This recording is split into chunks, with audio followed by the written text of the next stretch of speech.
I will now pass it on to Ra Feasby, who is the Operations Director at Desire to Inspire, who will tell us a little bit more about their work as a community partner. Dane, that was awesome.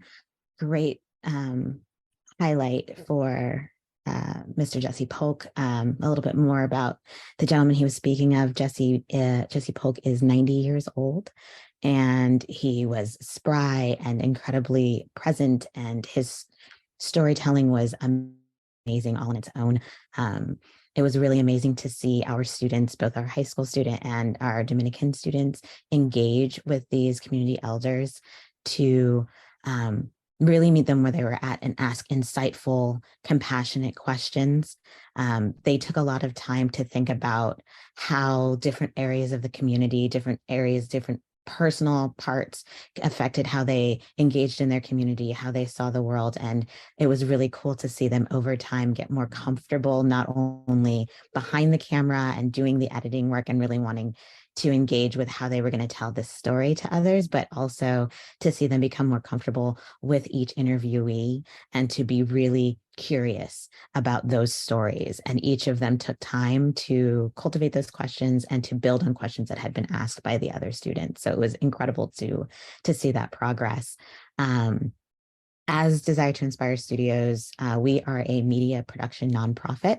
So our mission is to provide a space for anyone, but young people in particular, to pursue their passion of photography or videography while also giving back to the community.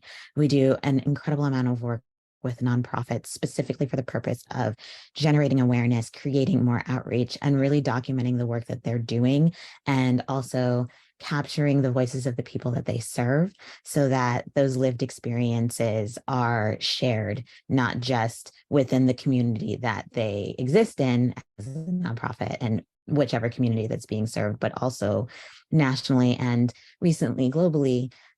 We've been able to kind of spread that information, and it is incredibly important to us that for our young people that their passion, the things that they feel deeply about as far as their work, are also tied back into the community, and how the work that they do can be both meaningful and fulfilling and impactful.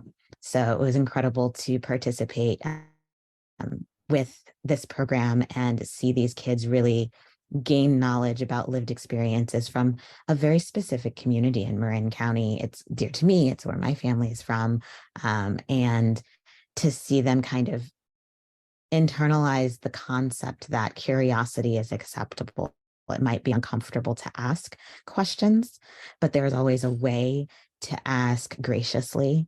And we worked on that. And we worked on how the way that you engage can create a safe space for individuals to speak about those messages, to speak about their lived experiences. So it was incredible. And I look forward to doing it again and bringing in more students and more interviews in all of the communities. Marin County is a diverse place. It might not seem like it sometimes, but it really is. And the more voices that get to be heard, the more obvious those tapestries become and those threads. So yeah.